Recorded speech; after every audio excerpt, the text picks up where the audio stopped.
Cool Hand Podcast, something you got to deal with. Welcome back to the show. I'm your host. My name is Q. Special guest in the building. I call this person the most mysterious, one of the most mysterious people on the gram. And I'll tell y'all why. I just told him before we started recording, I ain't never heard his voice before. Not in the on the weird stuff, but this Instagram, all this stuff. The king of Instagram stories. What else? You flatter me, man. No, I told my wife, I'm like, yeah, like before I hit you up, I'm like, I gotta connect with dude because his Instagram stories are on point. I'm not never gonna reach that level. I don't know how much thought you put into them, but your Instagram stories are on point. Sounds crazy, but y'all gotta follow them. Anyway, I'm talking too much. Guess, can you please introduce yourself? Hello, y'all. I'm Jason, or as my friends call me, Sunny. Sunny X808 on Instagram, and I'm from North Philadelphia, PA. I'm a photographer. I love music and fashion. That's the head.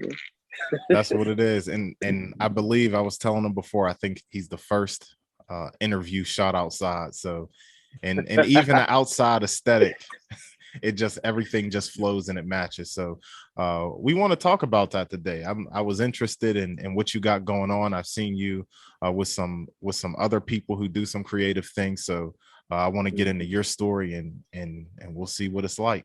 So Sunny, North Philly. Did you say North Philly? Yeah, I did. North Philly. Were you born and raised in that area? For sure. All right. Born in Alany, PA. What was life like for you growing up in that area? It was solid. Like growing up, I had both of my parents in my household. And I think like looking at my friend's situation, a lot of my friends didn't have that. They didn't have the how do I describe it? They didn't have the guidance that I had. Of course, like they came into their own, but I had both of my parents in my household. So I think I took not necessarily advantage of it, but I also didn't take it for granted.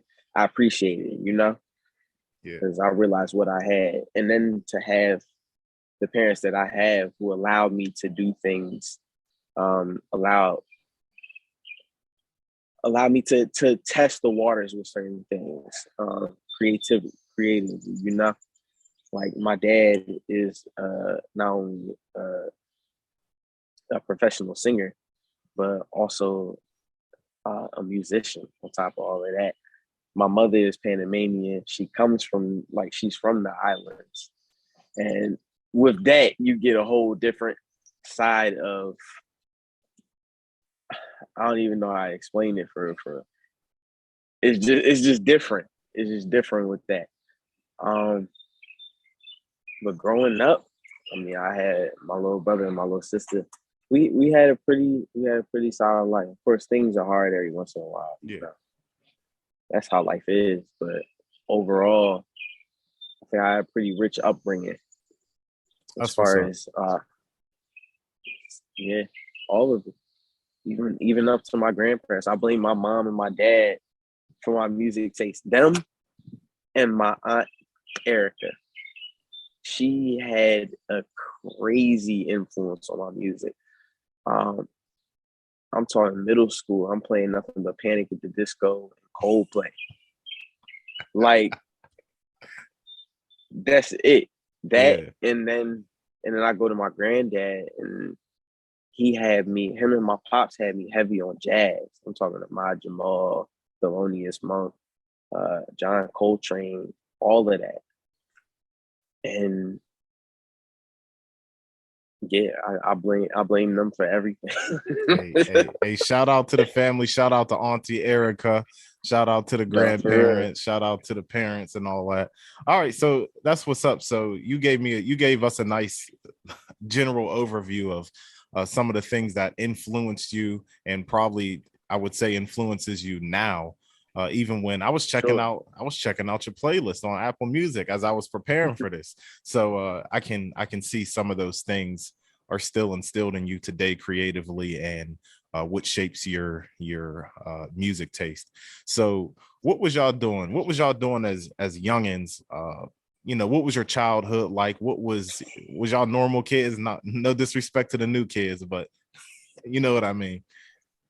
So I find it a little harder now to get into video games because I was definitely one of them kids that was always outside, talking about every day. I got all kinds of cuts and whatnot on my knees and my arms from hooping, playing with the older kids, just being at the park, just being around, you know?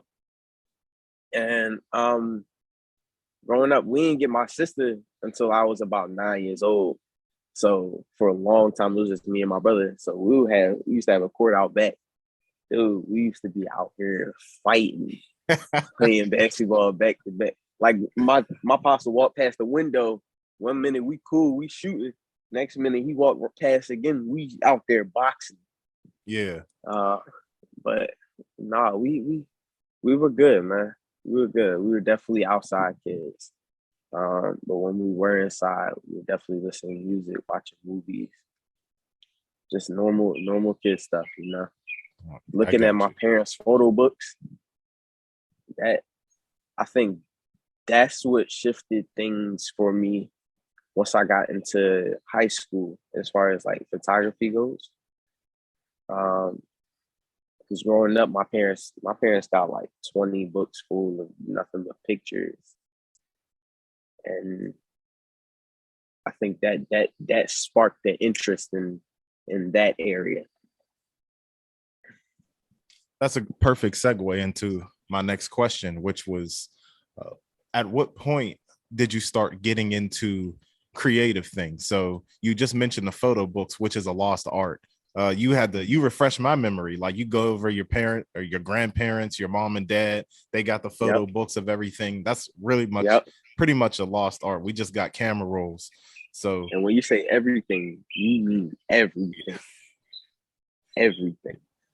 Um, so in high school, they didn't let me take the photography class, mhm.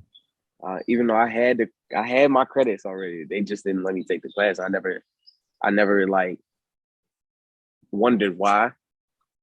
But like once I got out of high school, um, I started hanging out with a lot of more people that were into it, you know. And I always had the interest because that's all I knew. My parents, like, they weren't photographers, but they always had photo books just full of pictures. They got like 20 of them things, man. And um, my uncle got me a digital camera. He got me a Sony A6000. He got me that my freshman year of high school. I didn't use it until 2019. Mm. I finally broke down because I'm a bit of a procrastinator. I can't lie, but I finally bought the batteries, the lenses, all of that, and I finally put it to work. And it was cool for a while.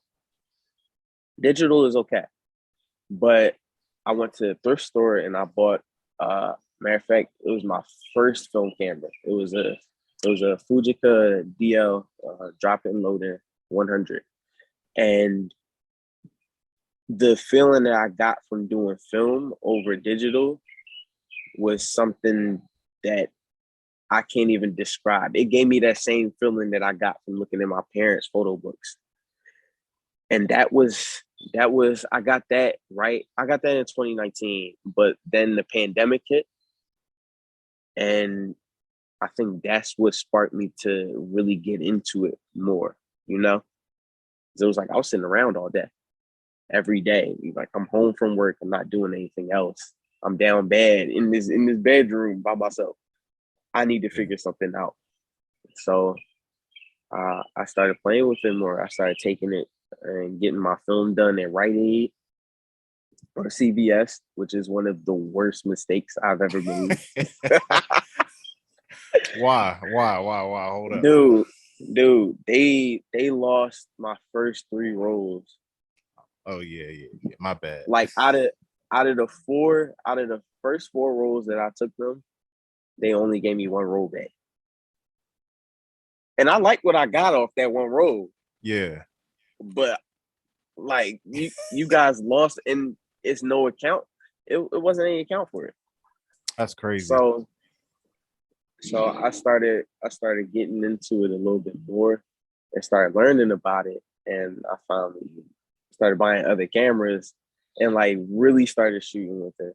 And I found a photography shop a little bit deeper in the county in Willow Grove. And they've been them. I have two photography shops I go to. It's Larman Photo in Jenkintown, and then it's Photo Lounge downtown on I think it's 17th and Walnut. And both of them have been doing my film since then. Like I won't go back to anywhere else. Mm-hmm. So I don't even care if I'm on vacation and they have photography shop down there. I won't leave them there. I'll wait till I get home and get them done while I'm up there. But I also blame my parents for that too. Oh, shout out to Dev too. Shout out to my boy Dev at Retro Zooming on Instagram. He don't even realize how much he's done for me as far as like my creative process and just looking to him for details about film as well. Because I learned a lot from him in the past 2 years. A lot. Mm-hmm. Shout out to Retro Dev. Was that his name? Yeah, Retro Zooming. Retro Zooming. Shout out to Retro Zooming. Hold that thought. We're going to get back to Retro Zooming because we want to talk about your influences a little bit later. So you got these cameras, you got the Sony A6000, and you get the Fujica. And the Fujica is your first, I don't know what the proper word is, real camera, point and shoot. There we go. Yeah. So I want to ask you this because you were into it. You had the photo books and all that. You couldn't get into the joint in high school. You finally start doing your thing in 2019. Let's talk about the degree of difficulty because now I got a digital joint and I got a camcorder. Those are my two cameras. Right. I know how to work the basic functions on those. All that lens adjusting and ISO and all that stuff. Tell me about learning how to properly use a camera. See, it definitely varies from camera to camera as well. Excuse me. Because with point and shoots, you don't have to do too much. It's literally a point and shoot. But say with a camera like this. This is a Canon Rebel, EOS Rebel, but this is a film joint from I say the mid 90s. Dude, learning this camera has been so tedious, playing with the lighting, the aperture, all of that. It's not like how it would be with the digital, where it might automatically do all of that. You have to manually do this. And I don't know, it's a different feeling when the pictures come out the way you expect them to come out, Because with film, you have to be way more intentional. You can't see you cannot see the pictures right then and there, like how you can with digital. I'll always bring a digital as a backup just in case. But the feeling that you get when they turn out the way you expect them to be, or at least somewhat similar, is nothing like it. It's nothing like it. I actually just worked in the studio with both of these actually, for the first time. And of course, there's always a learning curve. Matching it up with the lighting in the studio, and having my shutter speed on time so it's not cutting off half of my picture. Like I said, it's tedious. It's tedious, but it's definitely worth it. Mm-hmm. The finished product is always worth it. Mm-hmm. Now, let's take it back a little bit. Now we're talking about photography and stuff like that. We talked about some of your music tastes and preferences, but you have a unique fashion sense as well. Now, I just want to cover some ground basics with that as well, and then we'll swing back around, get back to the photography. But before we go too far in your life Mm-hmm. with the photography, how did the fashion game, your sense of style, things like that, even, I see your pictures and everything, how you do your proportions and stuff like that. Mm-hmm. When did this all come into play? Because we wasn't, how old are you, if you don't mind me asking? I'm 22. I turned 23 in August. So 22. What year was you in like middle school? Well, I was 2012, I believe. 2012 middle school. 2012, 2012 through like 2015. 2012. Okay, so skinny jeans was Oh, for popping back sure. then. Okay, Oh my okay. goodness. But even then, Skinny jeans, the studded belts, yeah. the I Love Boobies bracelets. So even then, so you was born, or you was around in that time and everything, and we wasn't really buying our Yeah. clothes in middle school. We ain't have no bread like that. Yo. So we had to wear what we could get. So Right. I feel like those days kind of shape who you become, especially in high school too, middle school and high school. So when did you develop any type of fashion sense, and how it transformed into today? So I feel like I always had a sense of fashion, but it changed once I got my own money. I got you. So I mean, in middle school, I was always trading sneakers and clothes with people and selling my stuff to get whatever I needed, you know.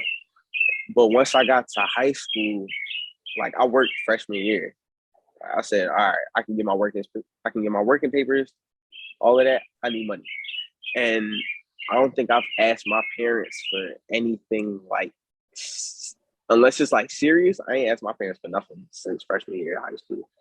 Mm-hmm. Like I'm talking clothes, sneakers, even books, my school materials, like all of that. So yeah, it definitely shifted. It definitely shifted freshman year. So I think I came back like 10th grade, and I was finally able to dress the way I wanted to dress, you know. Mm-hmm. There was definitely a shift. Yeah. Yeah, you got more control when you get your own bread. Yeah. And like, of course, how I word this.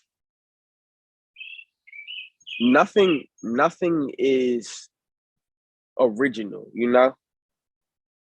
Like truly original. Everything is recycled. And as much as we may want to think, oh, we're the first to do something, or we're creating this style, like it's always been there. It's always been there. Somebody did it before us. So I think my style is definitely recycled. It's all over the place. Honestly, it really depends on how I feel that day, or what I listen to, or like just what is influencing me in the moment for me to dress a certain way, for me to um, wear this hat. I don't know. It's always something there. Mm-hmm. Let me ask you this: when you first started getting some money, how was you dressing? Bruh. What phase was you going through? So I went through the skater phase. I went through, I don't know, because I went through multiple phases. In high school, I had a skater phase. I had a phase where I was just wearing nothing but all stuff all the time. Um, I didn't really get into like real fashion until I graduated. Like streetwear, I didn't get into streetwear until 11th grade. Like really start getting into it, and I mean, here I am. Here you are. That was perfect. So these are some of the basics that I have. When I was doing my research and everything, we got the music, the music taste, the fashion, the photography, and I feel like you incorporate all three things in at least what you put out for people to see on social media. And even when before we were getting ready, and I'm like, oh, he chose to do it outside. Like it was a nice scenery in the background. And then even when you picked up and switched locations outside, the people could see what you got going on now. So I feel like for people who have like a certain vision, like like photographers, they know how they want things to look. Me, Yeah. right now, I got a white I got a white background. You know what I mean? I don't have that eye. You know what I mean? So so all of these things come into play. And now I want to ask you about, let's get back to retro zoom, excuse me, Mm-hmm. your influences, and let's just get right back into the photography. What uh what other things, what people, what things inspire you or have inspired you when it comes to photography? Man, so I definitely, like I said before, Dev has definitely influenced me heavy. Um, it's another photographer that I follow since like I think I follow him since freshman year. Since I made my Instagram, I think I follow him. His name is, hold on, and I feel bad that I can't remember his name, but dude has like had an impact on me. He's the reason I take my camera with me everywhere. Uh, oh my goodness, I can't remember his name. That's horrible, but It's all good. dude, and it's going. I guarantee you, it's gonna hit me as soon as I leave this podcast. But um, I definitely say Dev and Peas have had some of the biggest impacts on me. They pushed me to keep going with what I want to do, Mm-hmm. and I don't think I would still be doing it, or at least enjoying it, if it wasn't for them. Um, and on top of that, my boy Sam too. He's a photographer. He's from Florida, but hey, man, I don't even know how to describe it. How much they done for me. I mean, That's especially with Peas, like letting me do what I want to do with the Cassier, as far as like the creativity on the photography side of things. Like we're in the studio, we just having fun, but it's like mm-hmm. it's going, and it's not like a. I told him I was like his brain isn't like a cash grab, you know. This is something that's gonna be here for a minute. It's gonna be here, and the fact that he's allowing me to do what I want with it, and not putting me in a box, not telling me how to edit things, you know, Mm-hmm. not like squeezing me, just letting me do what I want to do with it, have fun with it. I I I can be free with it, you know. Yeah. Yeah, absolutely. And I definitely did want to bring that up too. You see, I see you're rocking the Castier. Oh, for I, sure. I got my joint. It was the first drop. The Castier fitted. My joint was big. I ain't wear it fitted Mm-hmm. since I was in like high school. Facts. Let me tell you, bro. I had to go on Amazon and get like these little hat fillers because my joint was looking like the Bro, early 2000s. man, I ain't start wearing fitteds until I got out of high school. So the Pizzo connection, the Castier connection. Um, Mm-hmm. how did y'all? Now we done had Pizzo on the show before, and he broke Right. down his background, and this was before the whole Castier brand was officially announced. How did you Mm-hmm. guys like meet up? We got him; he's down south. I know he got ties in Right. Brooklyn, and you're up here up north. So how did that come about? So we actually met through Dev. We met Okay. through Dev. I think half of the people that I've met in the past 2-3 years are through mutual friends. But we met through Dev and we had talked for a while. And like we just hit it off. We just hit it off. I literally can call him for anything. And I will call him for anything. And he knows he can do that for me too. So he came up here. He came up here, I think earlier this year sometime. He came up here. And I'm tripping. In November was my first time meeting her. He came up here to shoot, and like you would have thought I'd known him my whole life, the way we were interacting. So that was beautiful, man. That, and then we were just there, what, a couple, like last month. We were there for his pop-up shop in Brooklyn. Mm-hmm. And that turned out beautifully. Like I said it would. But yeah, we met through that. It's look, the rest is history. Like I Yeah. can't I don't know Yeah. what else to say. That's my brother, man. Yeah. Shout out to Pizzo. And when it came to the actual brand now, you said y'all met and y'all pretty much clicked like bros off the top. So Mm-hmm. when you're hearing about this brand and what he's going to do, how did you really get involved? Did he say from the jump that he's like, yo, I want you a part of this, I want you to do photography? What was He that did. like? He did. So off rip, he asked me if I wanted to be a part of it. And I'm the type person, it's like if I'm not sure about anything, I won't hop on board. And from what he told me off rip, I was like, nah, you got a clear, concise vision that you want to get out there. And I'm most definitely willing to hop on board and help you with whatever you need. It wasn't that hard of a choice. Now, tell the people what you do, your input, your services. That what do you contribute to Castier? Um, I most definitely contribute on music selection. But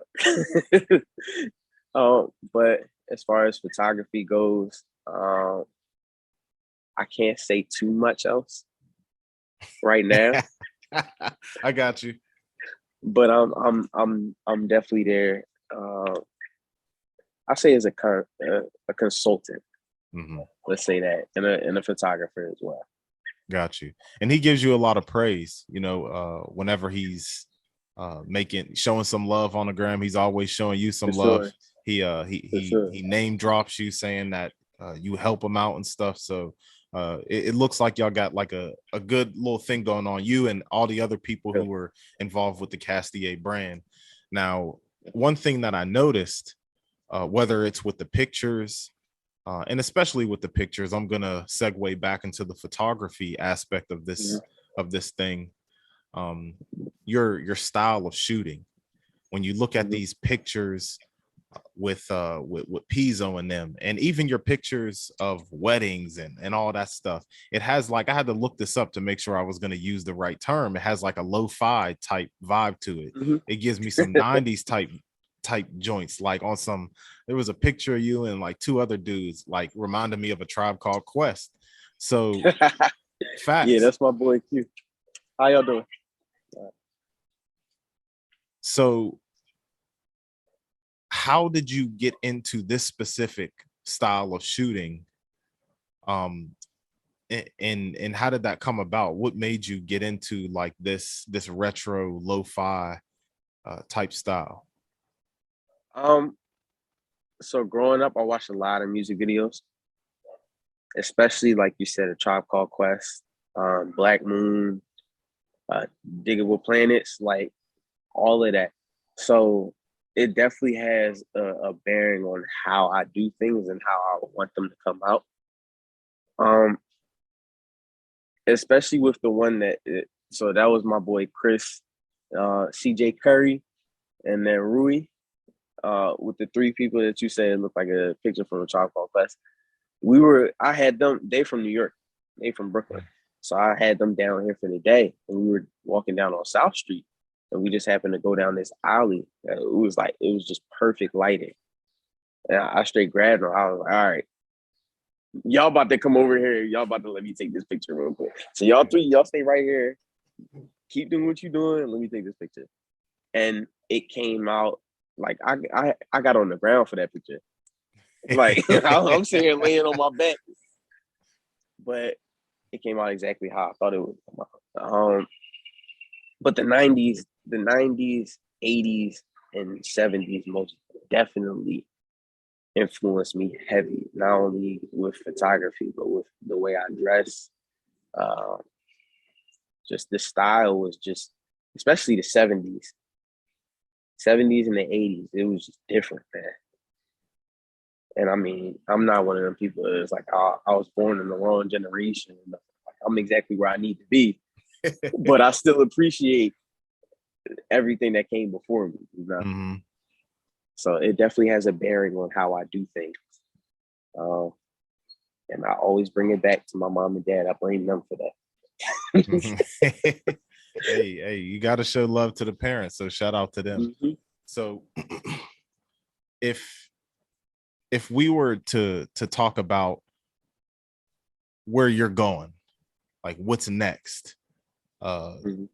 as much as you can say, like what do you have planned for the future with whatever you do? Like, do you whatever you want to do with the fashion, with music, being a curator, what can we look forward to from Sonny? I can say a little bit. I was thinking about starting my own podcast on music soon. Mm-hmm. Having a couple of people on there, still working things out, figuring it out. And hopefully soon I might have my own studio. Mm. So all of the creatives that are coming through Philly, like, slide through. So that I still gotta work out more details on that, figure it out, but that's definitely in the works for me. And as far as working with Cassier and working with my boy Retro, Yeah. We just gonna have to wait for that. Right. But y'all definitely gonna see me in Brooklyn a lot more in the next year or so. I mean, I'm there every other weekend anyways. But yeah, that's about it. All right. It says we got a minute and a half left. I ain't never have this happen on my Zoom before. I got the free version. Right, they finessing you. yeah, they trying to play me. But no, that's all good. That's all good. So all right. We appreciate you for coming on. Zoom was hating on us and all that, but we got through. Thanks for having me, man. I appreciate it. Yeah, definitely. So, Sonny, we're looking forward to seeing what you got next. Appreciate you for coming on the show today. Any last words? Any shout outs? I just want to say, don't be afraid to do something just because you might fail. I'm continuously learning that the failure is going to happen at some point, one way or another. It's better take it on the head and keep it pushing. It's literally about how you bounce back.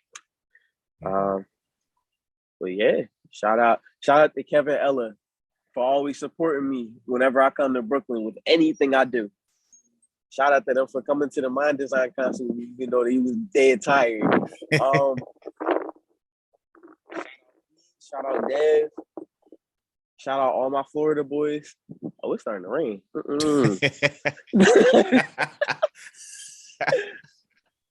But yeah, man. That's about it.